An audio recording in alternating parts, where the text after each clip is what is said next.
चला तर मंडळी, आज आपण गव्हाच्या पिठापासून खारी बनवणार आहे. त्यासाठी 1 वाटी गव्हाचं पीठ, अर्धा चमचा मीठ, अर्धा चमचा जिरे आणि 2 चमचे तेल टाकायचं आणि ते चांगलं मळून घ्यायचं.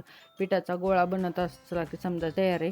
त्यामध्ये थोडं थोडं पाणी टाकून त्याचा छान डो बनवून घ्यायचा. डो जास्त घट्ट नको जास्त पातळ नको, अशा पद्धतीनं बनवून तो झाकून ठेवायचा.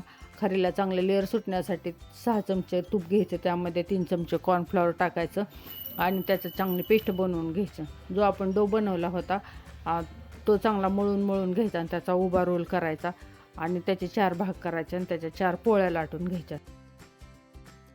पोळी अशी लाटायची जास्त पातळ नको आणि जास्त जाडही नको. एका पोळीला आपण कॉर्नफ्लॉवर लावून घ्यायचं, त्याच्यावरती गव्हाचं पीठ भुरभुरवायचं, त्याच्यावरती दुसरी पोळी टाकायची, त्याला पण कॉर्नफ्लॉवरची पेस्ट लावून पीठ टाकून घ्यायचं. घडी घालायची, त्याला पण पेस्ट आणि पीठ लावून घ्यायचं. अशा पद्धतीनं आपण घड्या करून घ्यायच्या आणि ही घडी फ्रीजमध्ये 15 मिनिटासाठी रेस्ट करायला ठेवायची. 15 मिनिटं झाले, काढून घेतले आणि त्याचं असं जास्त जाड नाही आणि जास्त पातळ नाही, अशा चौकोनी पोळी लाटून घेतली आणि खारीसारखे काप करून घेतले.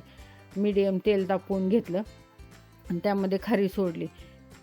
जास्त गॅसची फ्लेम मोठी करायची नाही आणि कमी करायची नाही. अशा पद्धतीने आपली खारी तयार झालेली आहे.